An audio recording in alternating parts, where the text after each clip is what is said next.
Goeiemôre. Jy luister na die 107de oordeenking in die reeks 'n paar maal om die son.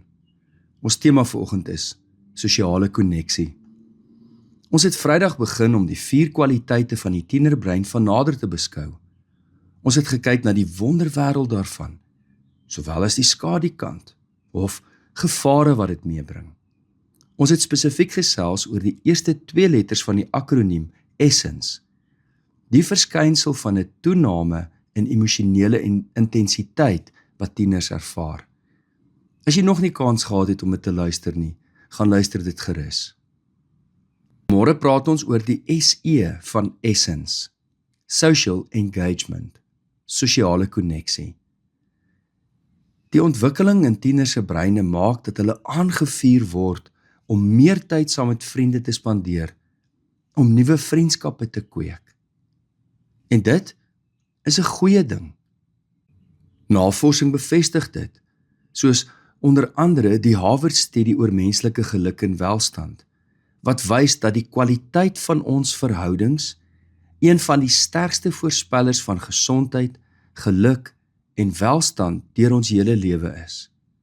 Dus, wanneer tieners dit regkry om goeie, ondersteunende vriendskappe aan te gaan, is dit 'n baie goeie basis vir hulle toekomstige welstand. En hou maar in gedagte dat tieners se persoonlikhede verskil, soos ons almal sin. Die een tiener, soos my suster se seun, het 100 goeie vriende. En ander kinders weer, het dalk 1 beste vriend, of 2 goeie vriende. Hulle het nie die behoefte noodwendig om saam met tientalle kinders te kuier nie. Maar soos ek sê, dis persoonlikheidsverskille wat dit bepaal. Maar daar is ook 'n skadukant, 'n gevaarkant aan hierdie ontwikkelingsfase. Wanneer tieners hoofsaaklik deur ander tieners beïnvloed word, sonder betekenisvolle betrokkenheid van 'n betroubare volwassene, neem die waarskynlikheid van impulsiewe en riskante gedrag merkbaar toe. Met ander woorde, as jy tieners en groot mense saam in 'n span het, sal die tieners gewoonlik die gedrag van die groot mense aanneem. Ja, die groot mense sal self ook 'n bietjie deur die tieners se gedrag beïnvloed word, soos hulle sal dalk meer aktief wees, grappies maak en die atmosfeer lig hou. Maar in die grootste mate sal dit tieners wees wat die gedrag aanneem van groot mense. Natuurlik is een van die groot bekommernisse by ouers, dat ons tieners op 'n plek sal wees waar die volwassenes daar nie volwasse gedrag toon nie. Ek het te veel in my lewe gesien hoe groot mense hulle soos tieners gedra. Of nee, dat ek dit reg sê, dat groot mense hulle soos onverantwoordelike tieners gedra. Want tieners gedra hulle dikwels meer volwasse as groot mense wat nooit groot geword het nie. En dit is ook 'n feit waarmee ouers moet rekening hou. Nie alleen is daar groot mense nie, maar is daar verantwoordelike volwassenes. Hierdie saak van tieners wat tussen tieners is nie ons verbeelding as ouers nie. Steinberg het byvoorbeeld 'n studie onder 14-jariges gedoen en bevind dat hulle, wanneer net vriende by mekaar teenwoordig was, dubbeld soveel risiko's aangegaan het, as wanneer daar 'n verantwoordelike volwassene teenwoordig was. Dus, volwassenes moet bekommerd wees. Tieners, dit is waarom jou pa en ma so aanhoudend vir jou sê, gedra jou. Moet nou nie dinge gaan doen waaroor jy later spyt is nie. Ja, en jy sê vererg en half verleë, ja ma, ja pa, ek sal mos nou nie verkeerde dinge aanvang nie. Dit is wat jy op daardie oomblik voel en waarvan jy op daardie oomblik oortuig is. Maar dit is nie noodwendig wat later die geval mag wees nie. Die wonder van 'n tiener se brein, en dis hoe die Here ons geskape het, is dat dit so skielik verander om 'n nuwe wêreld te verken, wat nie meer afhanklik is van die ouers se teenwoordigheid nie. Luister mooi, die Here het ons ontwerp dat ons brein nuwe dinge moet gaan uittoets. Maar, wanneer dit nie binne bepaalde bane gedoen word nie, dan mag daardie besluite die res van jou lewe beïnvloed. Dit bring natuurlik ouers by 'n moeilike plek met ingewikkelde besluite. Wanneer sê 'n mens ja? Wanneer sê 'n mens nee? In hoeverre moet jy jou kinders vrye teels gee? Of in watter opsig moet jy die teels weer intrek en sê, wag, nou gaan jy te ver, jy is nog nie reg hiervoor nie. Die een kant wil ons as ouers sien, dat ons kinders tot jong volwassenes ontwikkel, met goeie vriendskappe, met selfvertroue, wat hulle lewe voluit geniet saam met hulle vriende. As ek nou dink, hoeveel maal ek vir mense vra, partykeer by die kerk groet mense mekaar, wat ek nie eens geweet het mekaar ken nie. En dan vra ek, waar ken julle mekaar vandaan?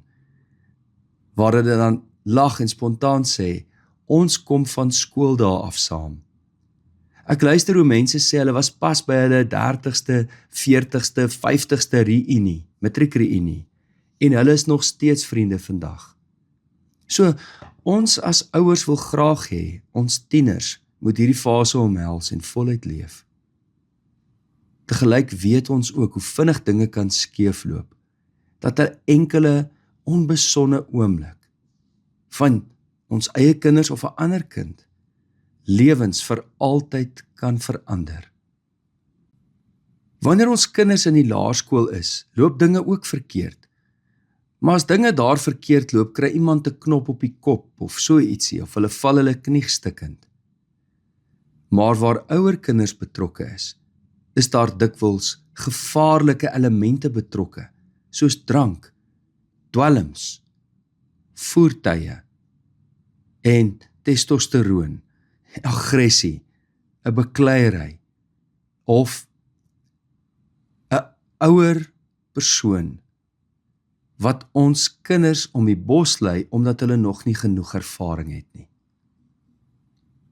Tieners, ons is nie verniet bekommerd oor julle nie.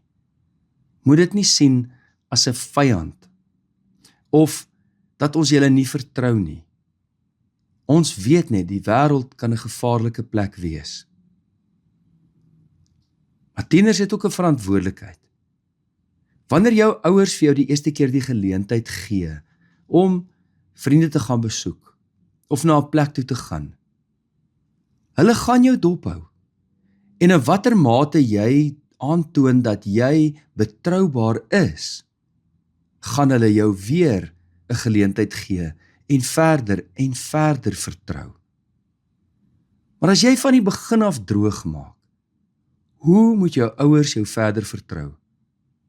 Dus, in 'n groot mate bepaal jou gedrag ook hoe hierdie verhouding tussen jou en jou ouers verder verloop. Tieners het mekaar nodig, maar so tieners ook volwassenes nodig. Ja, en ons het ook tieners nodig. Vriende help 'n mens om jou plek in die wêreld te vind. En ouers en ander mentors help ons om die wysheid te ontwikkel. Die doel is dus nie om tieners van mekaar af weg te hou nie, maar om hulle te help om met wysheid op te tree. Verkieslik, met 'n volwasse, verantwoordelike een, nie te ver uit die oog uit nie. Hierdie is nie 'n nuwe ontwikkeling nie, is nie 'n nuwe ding nie. Dis so oud soos die lewe self. Ek wil jou uitnooi om jou Bybel oop te slaan en Spreuke te gaan lees. Dis 'n boek wat my in my tienerjare geweldig baie gehelp het en rigting gegee het. Slaan jou Bybel vanmôre oop by Spreuke 3 vers 1 tot 6. My seun, my dogter, my onderrig moet jy nie vergeet nie, en my gebooie, jou hart moet daarby hou, want die lengte van jou leeftyd, die lewensjare en vrede sal dan vir jou vermeerder word. Troue liefde en waarheid moet jou nooit verlaat nie. Bind dit om jou nek, skryf dit op die tafel van jou hart, dan sal jy guns en goeie begrip vind in die oë van God en die mense. Vertrou op die Here met jou hele hart. Op jou eie insig moet jy nie staat maak nie. Ken hom in al jou weë en hy sal jou paaie reguit maak. Kom ons bid saam. Hemelse Vader, ons bid vanmôre dat U ons met U wysheid sal lei elke dag van ons lewe. Gee tog dat U troue liefde en U waarheid ons nooit sal verlaat nie. Dat ons dit om ons nek sal vasbind en op die tafels van ons harte sal skryf. Ons vertrou U met ons hele hart. Ons wil U ken in al ons weë. Here, sal U ons paaie reguit maak. Dit bid ons in Jesus naam. Amen. Liefde en 'n geseënde dag vir elkeen.